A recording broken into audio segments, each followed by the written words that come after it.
Hello student, আশা করি ভালো আছো। তো আজকে আমি তোমাদের সামনে হাজির হলাম ক্লাস 12 থার্ড সেমিস্টারের থিওরি পার্ট নিয়ে। তো এখন থেকে তোমাদের সমস্ত থিওরি সিলেবাস আমি কভার করব অনলাইন ক্লাসের মাধ্যমে।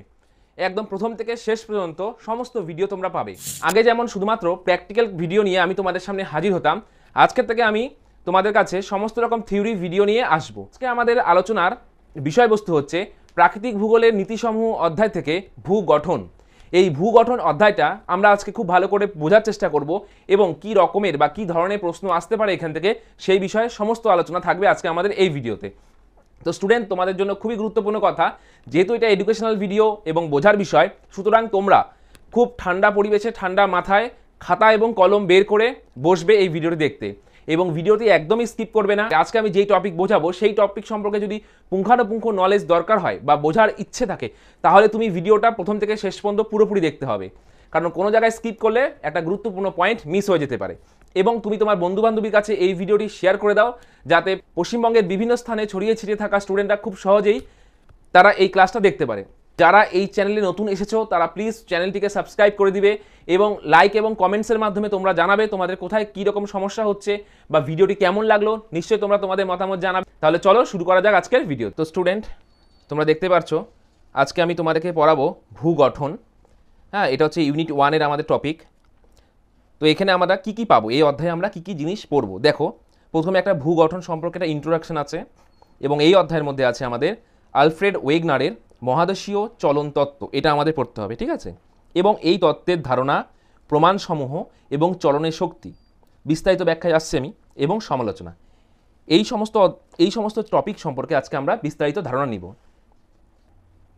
তাহলে এই তত্ত্বের ইন্ট্রোডাকশনে কি বলা হয়েছে ভালো করে শুনবে।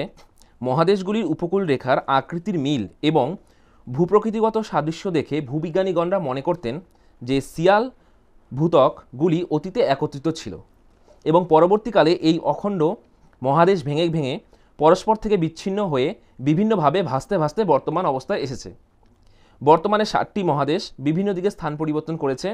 মহাদেশগুলির এই ভেসে বেড়ানো বা স্থান পরিবর্তনকে এক কথায় মহাদেশীয় সঞ্চালন বলা হয়। তাহলে আমরা এই তত্ত্বের মাধ্যমে কি বুঝলাম, যে বৈজ্ঞানিকগণরা মনে করতেন যে মহাদেশগুলো বর্তমানে আমরা পৃথিবীর যে মানচিত্র দেখতে পাই সেখানে যেভাবে ছড়িয়ে ছিটিয়ে আছে মহাদেশগুলো, তারা এক সময় একটা কেন্দ্রীভূত অবস্থানে ছিল, মানে সবাই একসাথে ছিল। অনেকটা এইরকম দেখো, সব মহাদেশগুলো একত্রিত অবস্থায় ছিল বলে এটা মনে করেছে বলে আমরা ভূমিকাতে বুঝতে পারলাম। এবার তত্ত্বের বিকাশে আমরা কি দেখব, তোমাদের এখান থেকে একটা ছোটো প্রশ্ন হবে যে 1620 সালে ব্রিটিশ দার্শনিক ফ্রান্সিস বেকন নোভাম অর্গানাম নামে যে গ্রন্থটি লেখে, সেখানে সর্বপ্রথম মহাদেশীয় সঞ্চালনের আভাস পাওয়া যায়। তাহলে এই দুটো লাইন থেকে কিন্তু তোমাদের একটা এমসিকিউর কোশ্চেন আসবে। এবং পরবর্তীকালে ফরাসি বিজ্ঞানী 1666 সালে ফ্র্যাঙ্কোইস এবং 1756 সালে লিলিনথান নামক সায়েন্টিস্টরাও কিন্তু এই বিষয়ে অনেক তত্ত্ব দিয়েছেন। কিন্তু 1858 সালে স্নাইডার সর্বপ্রথম যুক্তিপূর্ণভাবে এই বিষয়ে মতামত উপস্থাপন করেছেন। তারপর থেকে এই তত্ত্বটা আস্তে আস্তে ফেমাস হওয়া শুরু করলো। এবার আমাদের টপিকে কি আসবে দেখো, বলেছে জার্মান আবহবিদ 1912 খ্রিস্টাব্দে জার্মান আবহবিদ আলফ্রেড ওয়েগনার সর্বপ্রথম যুক্তিপূর্ণভাবে এই তত্ত্বটিকে প্রকাশ করে এবং তার যে বইটা, তার ইংরেজি নাম ছিল the origin of continents and Ocean. এটা কিন্তু তোমাদের একটা এমসিকিউতে প্রশ্ন আসবে।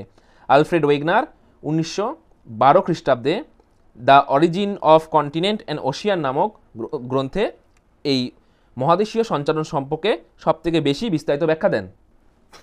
এই তত্ত্বটা আসার পর কি বলেছে দেখো, এতদিনকার স্থিতিশীল পৃথিবীর ধারণাকে বাতিল করে প্রথমে বিজ্ঞান মহলে কিছুটা সংশয় থাকলেও পরে এই তত্ত্বটি খুবই জনপ্রিয় হয়ে ওঠে এবং আমাদেরকে এই বিষয়ে আজকে পড়তে হবে। এবার দেখো, বলেছে গবেষণায় জানা গিয়েছে, আমি যেগুলো আন্ডারলাইন করছি এগুলো কিন্তু তোমাদের ছোটো প্রশ্নের জন্য গুরুত্বপূর্ণ। কি বলেছে, পৃথিবীতে যে সর্বশেষ সুপার কন্টিনেন্ট ছিল তার নাম ছিল প্যানজিয়া। মানে প্যানজিয়া ছিল সর্বশেষ সুপার কন্টিনেন্ট। তারপরে আমরা পড়ব যে প্যানজিয়াতে ভাঙন ধরে এবং বলেছে প্রায় 100 কোটি বছর আগে পৃথিবীতে যে সুপার কন্টিনেন্ট ছিল তার নাম হচ্ছে রোডিনিয়া। ঠিক আছে, এবং প্রায় 60 কোটি বছর আগে যেটা ছিল সেটার নাম ছিল প্যানোসিয়া। তাহলে এখান থেকে কিন্তু তোমাদের 3টে এমসিকিউর প্রশ্ন আসবে, দেখে নাও। তাহলে বলেছে রোডিনিয়া কত কোটি বছর আগে, 100 কোটি বছর আগে, তার মানে এটা ছিল সব থেকে পুরনো। তারপরে সুপার কন্টিনেন্ট, মানে সুপার কন্টিনেন্ট কথার অর্থ হচ্ছে সমস্ত ভূখণ্ড যখন একসাথে ছিল। তারপরেরটার নাম কি আছে, প্যানোসিয়া, এটার হচ্ছে 60 কোটি বছর আগে। এবং লাস্ট যেটা ছিল আমাদের 28 থেকে 34 কোটি বছর আগে, তার নাম ছিল প্যানজিয়া। এই প্যানজিয়াতেই ভাঙন তৈরি হয়। এবার একটা জিনিসের 3টে নাম, ঠিক আছে। এবার আমরা পড়ব হচ্ছে এই মতবাদের উৎপত্তিটা কিভাবে হলো। দেখো কি লেখা আছে, প্রাচীনকাল থেকে পৃথিবীর বিভিন্ন স্থানে বিভিন্ন সময়ে জলবায়ুর পরিবর্তনে সুস্পষ্ট প্রমাণ মিলতে দেখা গিয়েছে। যদিও মহাদেশগুলি স্থিতিশীল হতো, সেক্ষেত্রে এমনটা সম্ভব ছিল না। এই লাইনটা কিন্তু খুব গুরুত্বপূর্ণ, আমি এখনই ব্যাখ্যা দিচ্ছি এর। ওয়েগনারের মহিসঞ্চরণ মতবাদের উৎপত্তি হয় পৃথিবীর প্রাচীন জলবায়ুর তারতম্য ব্যাখ্যা করতে গিয়ে। অর্থাৎ উনি যখন বিভিন্ন জলবায়ুর তারতম্য নিয়ে গবেষণা চালাচ্ছিলেন তখন কিন্তু, এবং বিভিন্ন উদ্ভিদের স্যাম্পল কালেকশন করছিলেন, তখনই কিন্তু উনি বা ওনার চোখে ব্যাপারটি আসে। কি ব্যাপার, বিভিন্ন ভূখণ্ডের বিভিন্ন জায়গায় সমস্ত কিছু সেম কেন। নিরক্ষীয়, ক্রান্তীয় এবং মেরুদেশীয় অনুরূপ জলবায়ু ভূতাত্ত্বিক সুস্পষ্ট প্রমাণ পাওয়া যায়। বর্তমানকালে এই সকল জলবায়ু অঞ্চল অনেকটাই দূরে। তাহলে এই যে লাইনটা একটু জটিলভাবে আছে, এখানে আমি তোমাকে খুব সহজভাবে ব্যাপারটা বলছি, খুব ভালো করে শোনো ব্যাপারটা। বলেছে নিরক্ষীয়, ক্রান্তীয় ও মেরুদেশীয় অনুকূল জলবায়ু ভূতাত্ত্বিক সুস্পষ্ট প্রমাণ পাওয়া যায় বর্তমানে এই সকল জলবায়ু অঞ্চলে সুদূর বহিরাংশেও। অর্থাৎ এই যে 3টে যে জলবায়ু অঞ্চল, তাহলে এই 3টে জলবায়ু অঞ্চল মানে পৃথিবীর বিভিন্ন দিক। নিরক্ষীয় অঞ্চল মানে 0 ডিগ্রি, ক্রান্তীয় অঞ্চল মানে 23.5-এর আশেপাশে, এবং মেরুদেশীয় মানে 66-এর উপরে। তাহলে এই 3টে ডিফারেন্ট জলবায়ু অঞ্চলেও যদি প্যালিও ক্লাইমেটোলজিক্যাল এভিডেন্স দেখা হয়, অর্থাৎ পুরা জলবায়ু সংক্রান্ত তত্ত্ব দেখা হয়, তাহলে দেখা যাচ্ছে যে 3 জায়গাতে সেম জলবায়ুর প্রমাণ পাওয়া যাচ্ছে। কিন্তু যেখানে বর্তমানে 0 ডিগ্রি, এখানে খুব বেশি গরম এবং বৃষ্টিপাত বেশি, এবং এইখানটা হচ্ছে 23 ডিগ্রি যেই জায়গাটা আছে আমাদের ক্রান্তীয় অঞ্চল, সেখানে কিন্তু এই 0 ডিগ্রি থেকে অপেক্ষাকৃত কম গরম, এবং 66.5-এর উপরের অঞ্চলে কিন্তু প্রচুর ঠান্ডা। তাহলে 3টে, এই যে 1, 2, 3, এই 3টে ডিফারেন্ট জোন, তাই না। সেমভাবে নিচেও সেম জায়গা আছে। তাহলে এই 3টে ভিন্ন জলবায়ুযুক্ত অঞ্চলে সেম জলবায়ুর প্রমাণ কিভাবে পাওয়া সম্ভব। তাহলে এটাই প্রমাণ করে যে গোটা বিশ্ব বর্তমানে বিভিন্ন জায়গায় ছড়িয়ে ছিটিয়ে আছে, সেটা হয়তো এক সময় একত্রিতভাবে অবস্থান করত এবং সবাই এভাবে মিডলে থাকতো, এবং পরবর্তীকালে হয়তো এখানে কোনো ভাঙন তৈরি হয়েছে এবং গোটা বিশ্বটা আস্তে আস্তে ছড়িয়ে গিয়েছে। এটাই এই তত্ত্বের মূল বক্তব্য, এবং এটাকে এবার আমাদেরকে প্রমাণস্বরূপ দেখাতে হবে, অর্থাৎ বুঝবো। এই মতবাদ অনুসারে আমাদের মহাদেশীয় ভূখণ্ডগুলো গ্রানাইট শিলা দ্বারা গঠিত।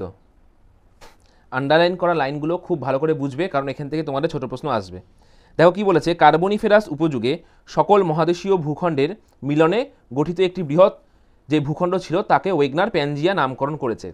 তাহলে এখান থেকে প্রশ্ন আসতে পারে, প্যানজিয়া কোন যুগে একত্রিত অবস্থায় ছিল লাস্ট টাইম। তাহলে কি হচ্ছে, কার্বনিফেরাস উপযুগে একত্রিত অবস্থায় ছিল, এবং প্যানজিয়ার নামকরণ কে করে, ওয়েগনার। এবং এই প্যানজিয়াকে ঘিরে যে জলভাগ ছিল তাকে কি বলা হতো, বা মহাসমুদ্র ছিল তাকে বলা হতো প্যান্থালাসা।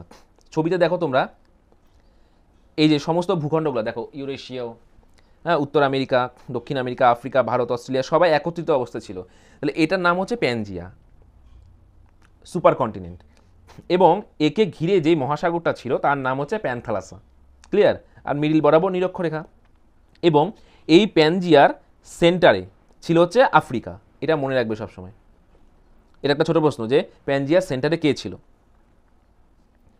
খুব গুরুত্বপূর্ণ লাইন বলেছে, ইউরোপ এবং আফ্রিকা আমেরিকা থেকে বিচ্ছিন্ন হয়ে পশ্চিম দিকে চলে যায়, যার ফলে মাঝে আটলান্টিক মহাসাগরের সৃষ্টি করে।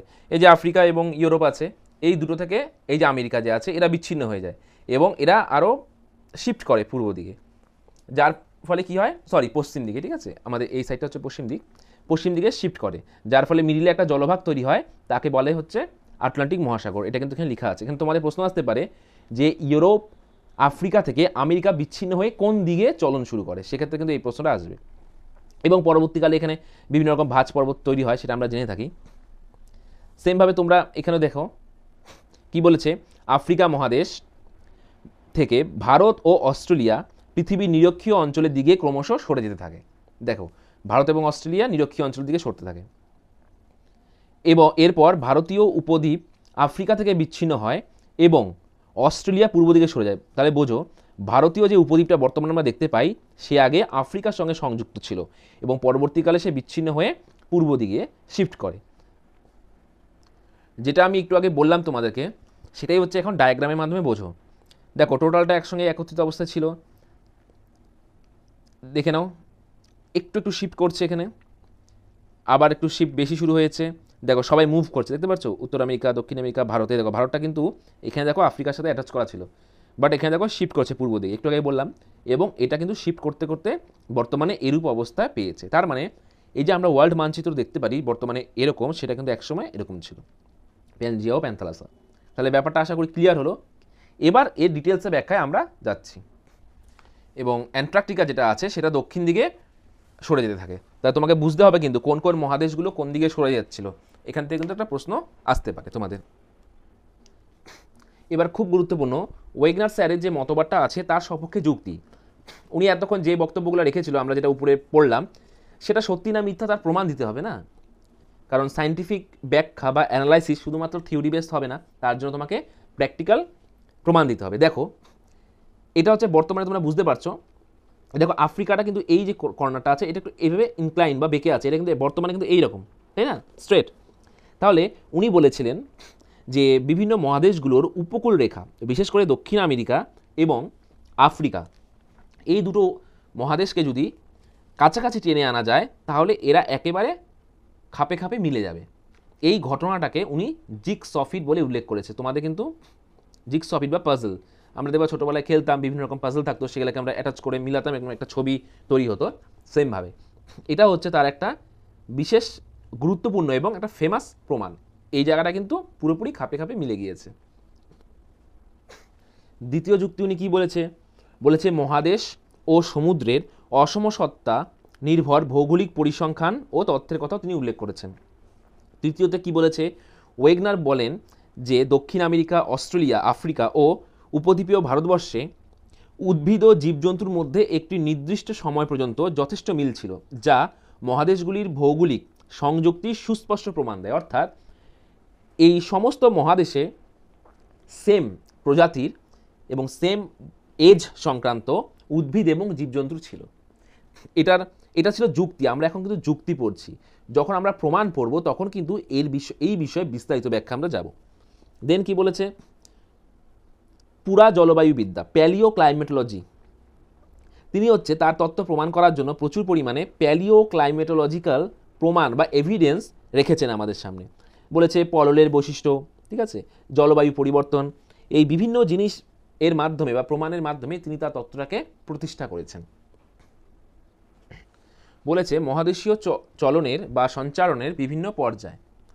এখানে কি বলেছে, খুব ভালো করে দেখো, বলেছে কার্বনিফেরাস যুগ থেকে একক মহাদেশ প্যানজিয়ার ভাঙন এবং সঞ্চালন শুরু হয় এবং এই যে প্যানজিয়া যে ছিল তার যে উত্তরের অঞ্চলে যে দেখো উত্তর অংশের যে ভূখণ্ড তার নাম ছিল লরেশিয়া বা আঙ্গারাল্যান্ড, একই জিনিস কিন্তু দুটো নাম আছে। এবং এর দক্ষিণ অঞ্চলে যে অঞ্চলটা ছিল ভূখণ্ডটির নাম হচ্ছে গন্ডোয়ানাল্যান্ড। এবং আঙ্গারাল্যান্ড এবং আঙ্গারাল্যান্ড হচ্ছে উত্তরে এবং গন্ডোয়ানাল্যান্ড দক্ষিণে মুভ করার ফলে এদের মাঝখানে কিন্তু টেথিস নামে একটি অগভীর সমুদ্র বা মহিখাতের সৃষ্টি হয়। এটাও কিন্তু একটা এমসিকিউর জন্য গুরুত্বপূর্ণ। এবং এই যে মুভ করলো, তারা যে এক জায়গা থেকে অন্য জায়গায় চলে গেল, তার পিছনে ওয়েগনার দুটো শক্তির কথা ব্যাখ্যা দিয়েছে।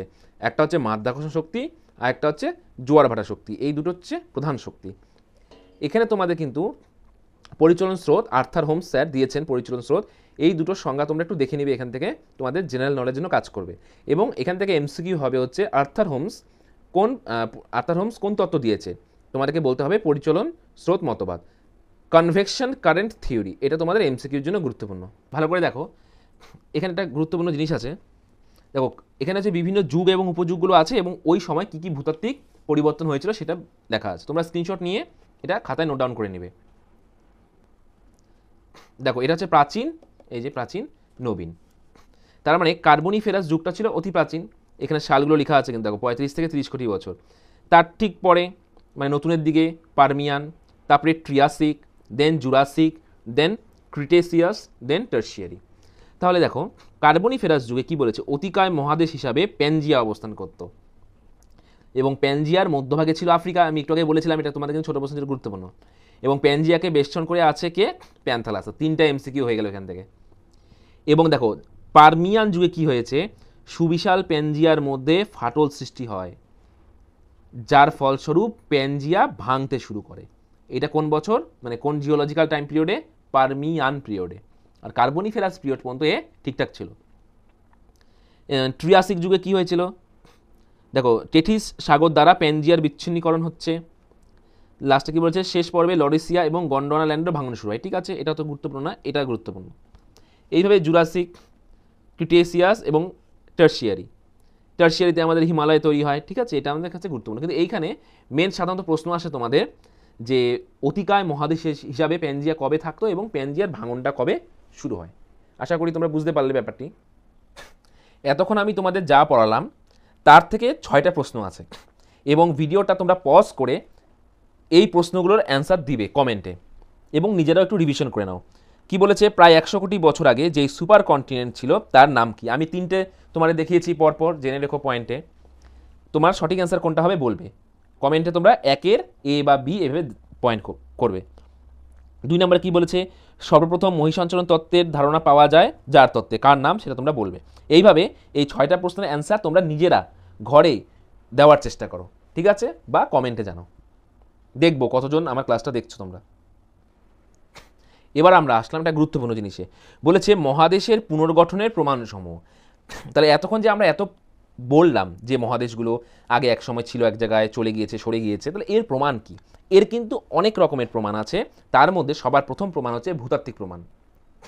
দেখো বলেছে প্রমাণের মধ্যে ভাঁজ বলয়ের পুনরাবৃত্তি। সবসময় আমি যে বইয়ে যেই ওয়ার্ড আছে সেটা কিন্তু রিড করব না, আমি আমার মতন করেও স্টাডি করব, মানে উচ্চারণ করব, ঠিক আছে। তাহলে কি বলেছে এখানে, উত্তর আমেরিকার পূর্ব দিকে যে অ্যাপেলেশিয়ান ভাঁজ বলয় আছে তার সাথে আটলান্টিকের অপর পাশে যে আমাদের পাহাড়টা আছে যার নাম কি, দেখো লেখা আছে ইউরোপের ক্যালিডোনিয়ান ভাঁজ পর্বত। এই দুটো জায়গাতে ভাঁজের সেম পুনরাবৃত্তি দেখা গিয়েছে। কিভাবে, ব্যাপারটি আমি ছবির মাধ্যমে তোমাকে বোঝাচ্ছি। এই যে অ্যাপেলেশিয়ান পার্বত্য অঞ্চল হচ্ছে এই জায়গাটা, ঠিক আছে। তো এই সমস্ত অঞ্চলে যেই ভাঁজের যেই সিস্টেমেটিক স্ট্রাকচার দেখা গিয়েছে সেই সেম ঘটনাটা দেখা গিয়েছে এখানে। তাহলে দেখো মিডিলে এত বড় একটা জলরাশি, তাহলে এখানে যেই স্ট্রাকচার ছিল সেম টু সেম স্ট্রাকচার এখানে কিভাবে আছে, এবং এই সমস্ত অঞ্চলে যেই সমস্ত স্ট্রাকচার আছে সেটা আবার আফ্রিকার এই সমস্ত অঞ্চলে কিছু স্ট্রাকচারের সাথে মিল আছে। সেমভাবে এই আফ্রিকার এই সমস্ত অঞ্চল বা মাদাগাস্কারে যেই সমস্ত স্ট্রাকচারগুলো ছিল সেগুলো ভারতে এখানে মিল আছে। এবং এখানে বলেছে কয়লার সঞ্চয়, দেখো এই সমস্ত জায়গাতে কয়লার সঞ্চয় আছে। কিন্তু আমরা জানি কয়লা কিন্তু তোমার নিরক্ষীয় অঞ্চল বা উষ্ণ আর্দ্র বৃষ্টিবহুল অঞ্চলেই কিন্তু জমা হয় বা তৈরি হয়। তাহলে দেখো এখানে আলাস্কার টপে এত ঠান্ডা অঞ্চল যেখানে সারা বছর বরফ থাকে, সেই সমস্ত অঞ্চলে কয়লার সঞ্চয় কি প্রমাণ করে যে এই জোনটা আগে মিডিলে ছিল বা মাঝখানে বা একত্রিত অবস্থায় ছিল। তো কয়লা স্তরে যেটা বললাম ওটা কিন্তু পুরা জলবায়ু প্রমাণ, ঠিক আছে। তো এখন আমরা ভূতাত্ত্বিক প্রমাণ পড়ছি, তো ওটা যেহেতু ছবিটা দেখালাম তাই আমি একটু বলে দিলাম তোমাদেরকে। দেখো আমি যেটা বলেছিলাম ইউরোপের আল্পস এবং আফ্রিকার যে ব্যাপারটা সেটাও কিন্তু এখানে লেখা আছে। সেমভাবে কি বলেছে, দেখো এই ঘটনাগুলো প্রায় সেম। বলেছে আগ্নেয় শিলার বিস্তার সংক্রান্ত মিল, মানে মাঝখানে ভাবো বিশাল বড় সাগর থাকা সত্ত্বেও দুই পাশে কিন্তু আগ্নেয় শিলার মিল আছে। দেখো এখানে একটা উদাহরণ দেওয়া আছে, দেখো বলেছে মাদাগাস্কার আফ্রিকা ভারতের সাথে কিন্তু মিল পাওয়া গিয়েছে, মানে ভারতের সাথে আফ্রিকা এবং মাদাগাস্কার এই আমি আগেই বলেছি তোমাদের আফ্রিকা এবং মাদাগাস্কারের সাথে কিন্তু ভারতটা লাগানো ছিল বা অ্যাটাচ ছিল, কিন্তু পরবর্তীকালে সেটা সরে যাচ্ছে। এবং এখানকার বিভিন্ন রকম শিলা, যেমন বলেছে মেসোজোয়িক যুগের শিলা, ডলোরাইট শিলা। এখানে বলেছে দক্ষিণ আফ্রিকা থেকে অ্যান্টার্কটিকা ও তাসমানিয়া পর্যন্ত বিস্তৃত। তাহলে অ্যান্টার্কটিকা একদম দক্ষিণে, আর তাসমানিয়া কিন্তু আমাদের চায়নার দক্ষিণ পূর্ব দিকে। তাহলে এতটা ডিস্টেন্সে তাদের মধ্যে মিল আছে আগ্নেয় শিলা। এবং এদের বয়সও সেম। এটাই প্রমাণ করে যে এরা সবসময় একসাথে ছিল। এবার কি বলেছে, শিলার স্তরায়ন সংক্রান্ত সাদৃশ্য। তোমাদের আসতে পারে যে ভূতাত্ত্বিক প্রমাণের মধ্যে তোমাদের তো অনেক রকমের প্রশ্ন হয়, শুধুমাত্র যে এমসিকিউ টিক মার্ক না, অনেক সময় ভাবো ডান দিক বাদিক মিলাতে হয়, অ্যাডাকশন রিজন হয়, তার জন্য কিন্তু এই প্রশ্নগুলো খুব মন দিয়ে পড়তে হবে। তোমাদের বলিতে পারে নিচের কোনটি ভূতাত্ত্বিক প্রমাণ নয়। ঠিক আছে, ভাবো এখানে 4টা পয়েন্ট আমরা দেখলাম, যে শিলার স্তরায়ন সংক্রান্ত সাদৃশ্য, এই 1 2, আর বলছে ধাতব খনিজ বলয় সংক্রান্ত সাদৃশ্য। ভাবো পরীক্ষায় লেখা আছে, এটা দেওয়া আছে, এটা দেওয়া আছে এবং 3 এটা দেওয়া আছে, কিন্তু 4 লেখা আছে ভাবো কয়লা স্তর গঠন। প্রশ্ন কি বলেছে, নিচের কোনটি ভূতাত্ত্বিক প্রমাণ নয়, সেক্ষেত্রে কিন্তু তোমাকে বলতে হবে কয়লা স্তর গঠন যেটা লেখা আছে, তাই না? তার জন্য কিন্তু আমাদেরকে এগুলো সব পড়তে হবে, কোনো কিছু বাদ দেওয়া যাবে না। এটা কিন্তু একটা ইন্টারেস্টিং প্রশ্ন, তোমাদের সামনে আমি আলোচনা করলাম। সুতরাং তোমরা যদি ভাবো যে চলো একটু স্কিপ করে দিই, তাহলে কিন্তু কেউ যদি এই জায়গাটা স্কিপ করে তাহলে কিন্তু সেই গুরুত্বপূর্ণ জিনিসটা বুঝতে পারবে না। সেমভাবে কি বলেছে, প্যালিও ক্লাইমেটোলজিক্যাল এভিডেন্স বলেছে বিভিন্ন মহাদেশের অতীত জলবায়ুর সাক্ষ্য দেখে বোঝা যায় যে মহাদেশগুলির ভূতাত্ত্বিক যুগে সবাই একই সঙ্গে ছিল এবং তাদের দেখো অক্ষরেখার যে অবস্থান সেটা পরিবর্তন করেছে। পার্মিয়াম ও কার্বনিফেরাস উপযুগে গন্ডোয়ানা ব্লকের মহাদেশসমূহ ব্যাপকভাবে হিমবাহের কার্যের অন্তর্ভুক্ত ছিল এবং মনে করা হয় মহাদেশগুলি নিশ্চয়ই দক্ষিণ মেরুর নিকটে অবস্থান করত। খুব গুরুত্বপূর্ণ লাইন। কোন কোন মহাদেশ ভালো করে দেখো, বলেছে এই সময় ইউরোপের পশ্চিমে ও আমেরিকা যুক্তরাষ্ট্রের পূর্বে কয়লার সঞ্চয়, উপকূল সংলগ্ন অঞ্চলে প্রবালের ব্যাপক বিস্তার ঘটেছিল। ঠিক আছে, তার মানে কি, এই যে বলেছে বর্তমানে আমেরিকাতে কয়লার সঞ্চয়, এটা কীভাবে সম্ভব? নিশ্চয়ই এরা একসময় এক জায়গায় ছিল। তারপরে বলেছে হ্যাঁ এভাপোরাইট সঞ্চয়, যেটা মরু অঞ্চলে দেখা যায়। তো এগুলাই প্রমাণ করে যে বর্তমানে এরা নাতিশীতোষ্ণ অঞ্চলে, কিন্তু এখানে উষ্ণ মরু অঞ্চলের জিনিসপত্র দেখা যাচ্ছে যখন প্যালিও ক্লাইমেটোলজিক্যাল রিসার্চ হচ্ছে। তাহলে এখানে কী বলেছে দেখো, কার্বনেট ও প্রবাল প্রাচীরের সঞ্চয়। ভালো করে খুব মন দিয়ে শোনো, বলেছে এই ধরনের সঞ্চয় উষ্ণ সমুদ্র জলে হয় এবং নিরক্ষরেখা থেকে মোটামুটি 30 ডিগ্রি উত্তর ও দক্ষিণ অক্ষরেখার মধ্যে সংঘটিত হয়, যেখানে উষ্ণতা 25 ডিগ্রি থেকে 30 ডিগ্রি এর কাছাকাছি থাকবে। কিন্তু এই উক্ত সঞ্চয় সংশ্লিষ্ট অক্ষাংশের বাইরে উচ্চ অক্ষাংশের মহাদেশের উপকূলবর্তী অংশ দেখা যায়। এটাই পয়েন্ট, যে এই সঞ্চয়গুলো কার্বনেট এবং প্রবাল প্রাচীরের সঞ্চয় শুধুমাত্র নিরক্ষীয় অঞ্চল এবং তার পার্শ্ববর্তী অঞ্চল থাকা দরকার, কিন্তু উত্তর আমেরিকা থেকে দেখা যাচ্ছে উত্তর আমেরিকায় কার্বনেট এবং প্রবাল প্রাচীরের সঞ্চয়। তাহলে কীভাবে সম্ভব এটা? বর্তমানে ওরা যেখানে আছে সেখানে তো এই সঞ্চয় কখনোই সম্ভব না। তাহলে এটাই প্রমাণ করে যে উত্তর আমেরিকা কিন্তু একসময় সেন্টার অঞ্চলে ছিল। সেমভাবে লৌহ খনিজের সঞ্চয়, খুব মন দিয়ে শুনবে, বলেছে খনিজ লিমোনাইট থেকে জল বিয়োজন প্রক্রিয়ায় হেমাটাইট গঠনের জন্য উষ্ণ জলবায়ুর প্রয়োজন হয় এবং বর্তমানে এই প্রক্রিয়াটি নিরক্ষরেখা থেকে 30 ডিগ্রি অক্ষরেখার মধ্যবর্তী স্থানেই কেবল লক্ষ্য করা যায়, কিন্তু এই সঞ্চয় উচ্চতর অক্ষাংশে বহু স্থানেই রয়েছে। তাহলে এটা আবার প্রমাণ করে যে মহাদেশীয় সঞ্চালন হয়েছে। দেন বলেছে কয়লা স্তর। কয়লা স্তরের তো আমি ছবির মাধ্যমে তোমাদের দেখালামই, একটু আগে এর ব্যাখ্যাও দিয়েছিলাম যে এটা উষ্ণমণ্ডলের কয়লা সঞ্চয় হয়, কিন্তু বর্তমানে এখানে এখানে বা এখানে আছে, তার মানে এটাও প্রমাণ করে যে এরা একসময় একত্রিত অবস্থায় ছিল। তারপরে দেখো বক্সাইট ও ল্যাটেরাইট গঠন। এটা হচ্ছে সাধারণত সাধারণত না, কেবলমাত্র আর্দ্র পরিবেশে দেখা যায়, তাই না এই সঞ্চয়টা, কিন্তু এটা বর্তমানে কিন্তু ক্রান্তীয় বা উষ্ণমণ্ডলে আবহবিকার প্রক্রিয়া, কিন্তু এটা এর বাইরেও দেখো এই সমস্ত অঞ্চলের বাইরেও এটা দেখা যাচ্ছে। তাহলে এটা আবার সেম প্রমাণ করলো যে এরা দেখো একসঙ্গে ছিল, আস্তে আস্তে মুভ করে বিভিন্ন দিকে চলে গিয়েছে। মরু সঞ্চয়। এবার মরু অঞ্চলে কি হয় সাধারণত, দেখো লিখেছে মরু অঞ্চলে বেলে পাথরে বালিয়ারি স্তরায়ন দেখা যায়, মানে বালিয়ারি তোমরা ক্লাস 10-এ পড়েছো বালিয়ারি, ঠিক আছে, এবং প্রাচীনকালে নিয়ত বায়ু প্রবাহের দিক নির্দেশ করা সম্ভব হয়েছিল। বালিয়ারি দেখে বা বালির যে স্তরায়ন তলটা ছিল বা বালির সঞ্চয়, সেটা দেখে নিয়ত বায়ু প্রবাহের দিকটা বোঝা যায়, কারণ নিয়ত বায়ু সারা বছর সেম দিক দিয়ে যায়। বর্তমানে নির্দিষ্ট অক্ষাংশের অবস্থানে নিয়ত বায়ু প্রবাহের দিকের সঙ্গে তুলনা করলে মহাদেশের অবস্থানের পরিবর্তনটি সহজে চোখে পড়ে। খুব গুরুত্বপূর্ণ লাইন স্টুডেন্ট, তোমরা এটা খুব মন দিয়ে বোঝো, কারণ দেখো শুধু রিডিং পড়লে হবে না, জিওগ্রাফিটা কিন্তু তোমাদেরকে বুঝতেও হবে। এই লাইনটা খুবই দামি লাইন। আবার কি বলেছে, উত্তর গোলার্ধের মধ্য অক্ষাংশে কার্বনিফেরাস কয়লা স্তরের পাশাপাশি জিপসাম ও লবণের সঞ্চয় মরু জলবায়ুর উপস্থিতি প্রমাণ করে, যা থেকে সহজেই বোঝা যায় মহাদেশগুলির উত্তরমুখী চলন হয়েছে। কি সুন্দরভাবে ব্যাখ্যা দিয়েছে, দেখেছো, একদম সহজ সরল ভাষায়। তারপরে কি বলেছে, হিমবাহের সঞ্চয়। তাহলে এটা খুব সহজ, এটা তোমাদের বুঝতে খুব সুবিধা হবে। অন্যান্যগুলো মানে এটা তোমরা এখনই বুঝে যাবে, কিন্তু অন্যান্যগুলো এখন পড়বা, দেন তোমরা বুঝবা, বা নতুন জানলে এই সমস্ত ব্যাপারগুলো, কিন্তু এটা তোমরা জানবে ছোটোর থেকেই, কারণ তোমরা জানো হিমবাহ মানে ঠান্ডা ঠান্ডা ব্যাপার। তাহলে কি বলেছে, মহাদেশীয় হিমবাহের অবস্থান বর্তমানে কেবল মেরুর কাছাকাছি, অর্থাৎ মেরু থেকে মাত্র 30 ডিগ্রি অক্ষাংশের মধ্যে এর বিস্তার সীমাবদ্ধ থাকতে দেখা যায়। কিন্তু প্রাচীন হিমবাহের সাক্ষ্যের বাইরেও অনেক জায়গাতেও এই হিমবাহ দেখা যায়। কিভাবে, কার্বনিফেরাস যুগের হিমবাহের অবস্থান ব্রাজিল, দক্ষিণ আমেরিকা এবং ভারতেও দেখা যাচ্ছে। তাহলে ভাবো, ব্রাজিলে এবং দক্ষিণ আফ্রিকাতে কিভাবে, এটা ভয়ঙ্কর গরম জায়গা, এখানে দেখাচ্ছে কি হিমবাহ আছে, তাহলে কীভাবে সম্ভব? তাহলে নিশ্চয়ই এটা একসময় ঠান্ডা জোনে ছিল। আশা করি তোমরা ব্যাপারটা বুঝতে পারলে। এবার কি বলেছে দেখো, নেক্সট বলেছে পুরাজীবীয় প্রমাণ।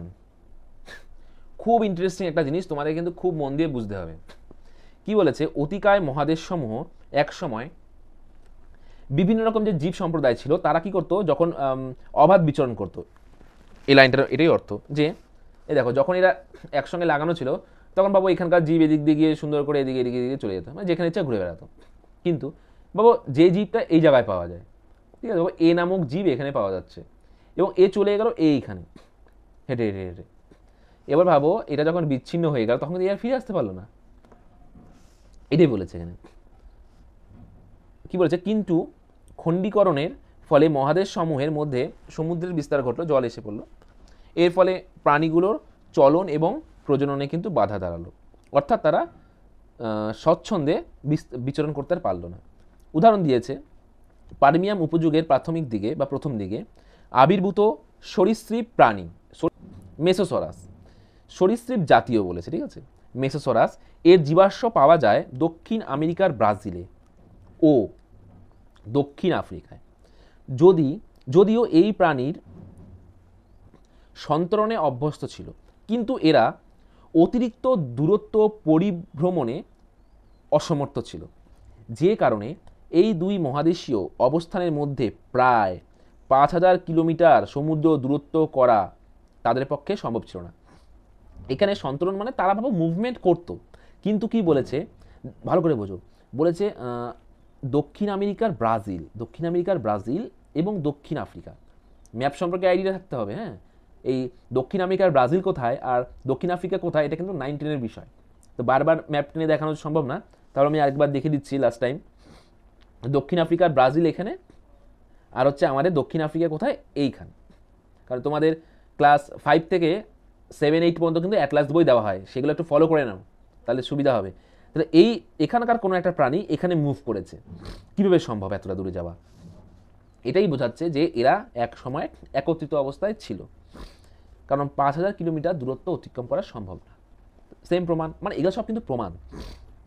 তারপরে কি বলেছে, অভিযোজন ও বিবর্তন।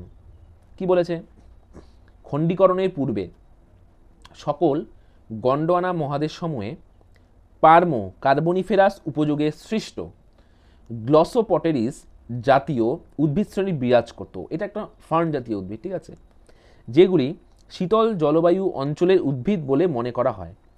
পরে মহাদেশসমূহে বিভক্ত হওয়াতে এই উদ্ভিদসমূহ স্বকীয় পরিবেশেই অভিযোজন ও বিবর্তিত হয়েছে। সেম গল্প।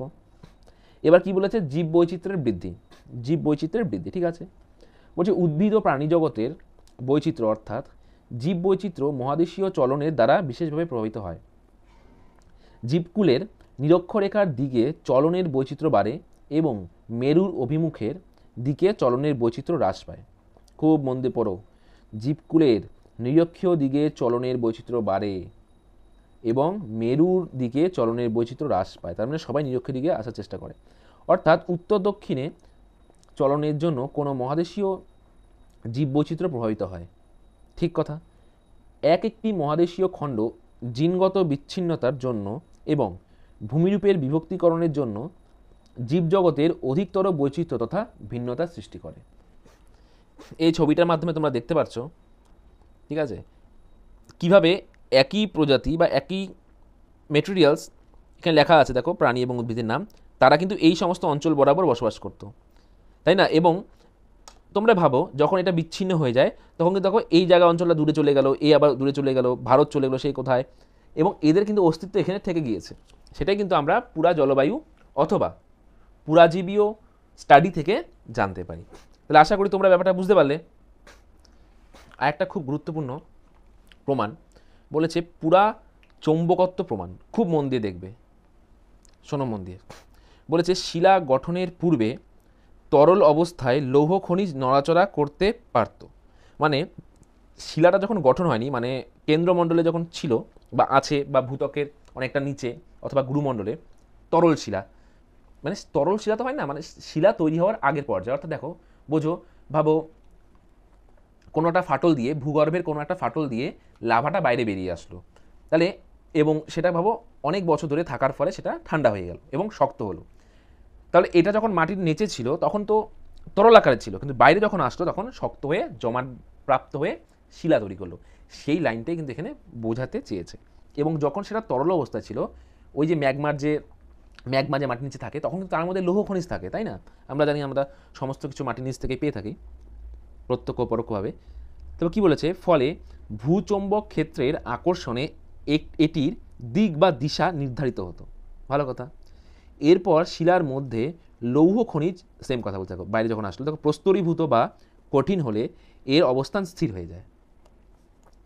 যদি চৌম্বকত্ব প্রাপ্তি শিলা গঠনকালেই হয়ে থাকে তবে দিক পরিমাপ করে এর অক্ষাংশীয় অবস্থানটি মেনে নেওয়া যায়।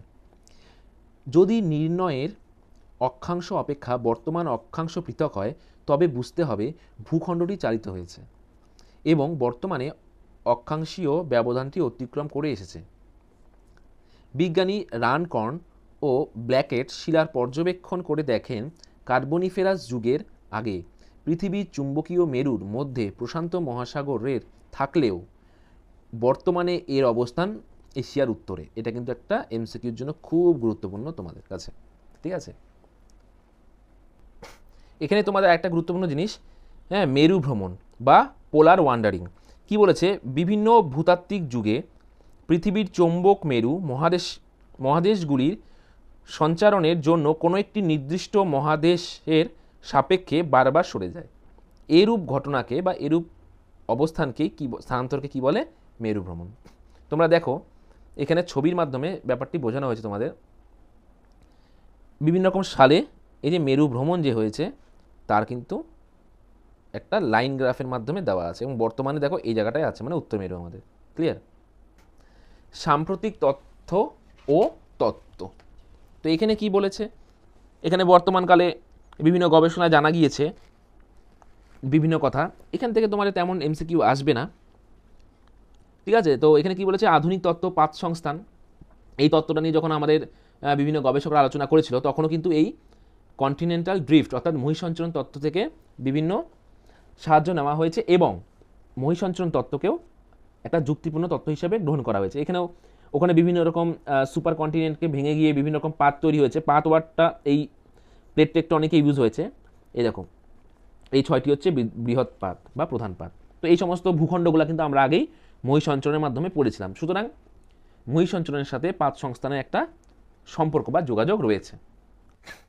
এবার আমরা দেখব হচ্ছে সমালোচনা, এই তত্ত্বের সমালোচনা। কি বলেছে, প্রাথমিকভাবে মহিসঞ্চরণের সময়কাল সম্পর্কে আপত্তি ওঠে, মানে যেই সময় সঞ্চারণটা হয়েছিল। বলেছে প্যালিওজোয়িক যুগের পূর্বে কোনো রকম কার্যকারী সঞ্চারণ ওয়েগনারের উপস্থাপনায় প্রতিফলিত না হওয়ায় সমালোচকগণের মধ্যে বিভিন্ন প্রশ্ন ওঠে।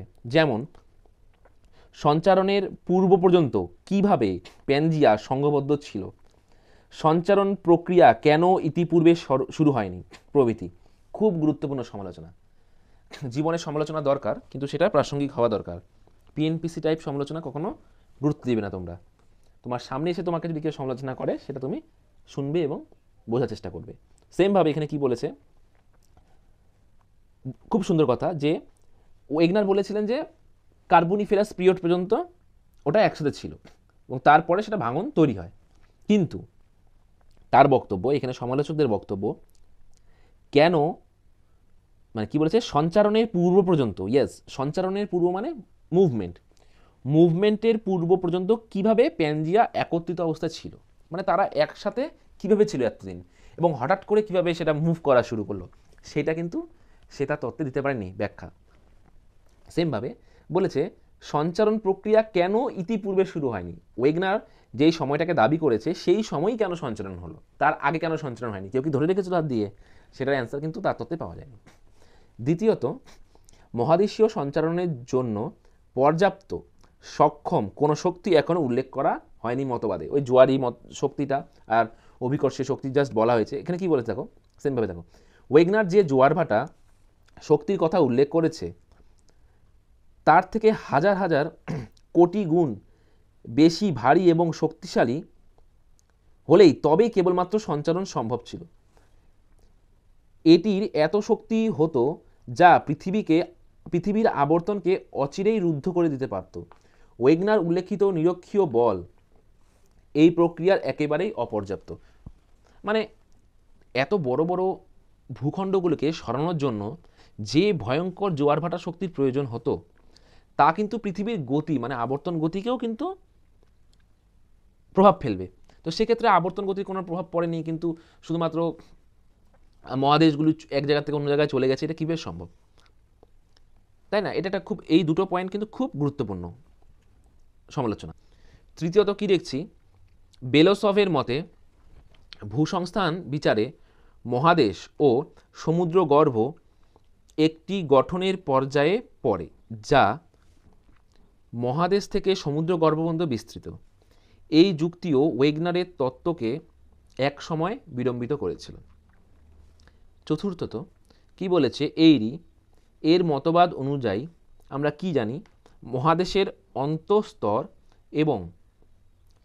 অন্তঃস্তর এর অভ্যন্তরে প্রবিষ্ট, অর্থাৎ হচ্ছে আমরা জানি, এর আগের বছর পড়েছিলাম এরিয়ান প্র্যাটের তত্ত্ব, মানে উপরে যেটা কোনো একটা ভূখণ্ড অ্যাস্ট্রোস্ফিয়ারের উপরে যতটা ভেসে আছে ততটা কিন্তু নিচে প্রবিষ্ট আছে, সেম কথাই বলেছে। যদি মহাদেশকে সঞ্চালন করতে হয় তো এক্ষেত্রে তবে একে সীমার শক্তিকে অতিক্রম করতে হবে, কিন্তু সিয়াল অপেক্ষা সীমা কঠিনতর এবং বেশি ঘনত্বযুক্ত। তাই সীমার শক্তিকে মন্দীভূত করতে গেলে উত্তাপে সীমার ত্বকের বিদারণ ঘটবে, যাতে এর মধ্যে প্রবিষ্ট সিয়াল সহজে সঞ্চারিত হতে পারে, কিন্তু সীমার গলনাঙ্ক সিয়াল অপেক্ষা অধিক হওয়ায় সীমার তত্ত্বের বিদারণের পূর্বেই মহাদেশীয় সিয়ালের বিদারণ ঘটবে। খুব যুক্তিপূর্ণ একটি ঘটনা। তোমরা একটু কনফিউজড হয়ে যাবে এটা যখন পড়বে, কিন্তু আমি তোমাকে বলছি তোমরা খুব ঠান্ডা মাথায় ভিডিওটিকে পজ করে এটা পড়ো। খুব সোজা, একটু উপস্থাপনাটা একটু কঠিনভাবে আছে, কিন্তু খুব একটা ইন্টারেস্টিং ব্যাপার বলেছে এখানে, ঠিক আছে? দেন কি বলেছে, গুরুত্ব বা ইম্পর্টেন্স। এত সমালোচনা, তাহলে কি গুরুত্ব নেই এর কোনো? নিশ্চয়ই আছে। কি বলেছে দেখো, বলেছে মহাদেশীয় সঞ্চালনের তত্ত্ব বিভিন্নভাবে সমালোচিত হলেও এই তত্ত্বটি জলবায়ু পরিবর্তন, পর্বতের গঠন, দ্বীপ গঠন, প্রাচীনকালে বিভিন্ন জীবের অবস্থান, স্থান পরিবর্তন, শিলার অবস্থান, পৃথিবীর চৌম্বক মেরুর পরিবর্তন ইত্যাদি সম্পর্কে ধারণা দেয়, এবং এই তত্ত্বের উপর নির্ভর করে পরবর্তীকালে কিন্তু হ্যারি হেসের সমুদ্রবক্ষের সম্প্রসারণ, পাত সংস্থান তত্ত্ব প্রভৃতি ধারণাটি অবতারণা হয়। তাহলে একেবারেই যে ফেলে দেওয়া তত্ত্ব তা না, খুবই গুরুত্বপূর্ণ তত্ত্ব, এর উপর বেস করে কিন্তু অনেক আধুনিক তত্ত্বর প্রতিষ্ঠা হয়েছে। তো স্টুডেন্ট, আশা করি তোমরা ব্যাপারটি বুঝতে পারলে। এই তত্ত্বটি একদম প্রথম থেকে শেষ পর্যন্ত আজকে ইউনিট 1 নিয়ে আমরা আলোচনা করলাম, এবং তোমাদের যদি কোনো জায়গায় ডাউটস হয় তোমরা তোমাদের নিজস্ব টেক্সট বই থেকে টপিকটি পড়বে খুব মন দিয়ে, এবং ভিডিওটি দেখবে আমার, এবং ভিডিওটি দেখার পর তোমরা তোমাদের টেক্সট বই ফলো করবে এবং সেখান থেকে খুব মন দিয়ে তথ্যটি পড়বে, এবং তারপরে অনুশীলনীগুলি সলভ করার চেষ্টা করবে। এবং আমরা আমাদের চ্যানেলেও সমস্ত রকম অনুশীলনী নিয়েও আলোচনা করব। আগে টপিকগুলো বুঝিয়ে কিছুটা ক্লিয়ার করে নিই, তারপর আমরা এর অনুশীলনীর প্রশ্নোত্তর নিয়েও আসব। আজকে এখানে অফ করলাম। যদি কোনো রকম সমস্যা থাকে, কোনো জায়গায় বুঝতে অসুবিধা হয়, নিশ্চয়ই আমাদের সাথে যোগাযোগ করবে বা কমেন্টসে জানাবে, এবং সমস্ত কমেন্টসের রিপ্লাই দেওয়া হবে।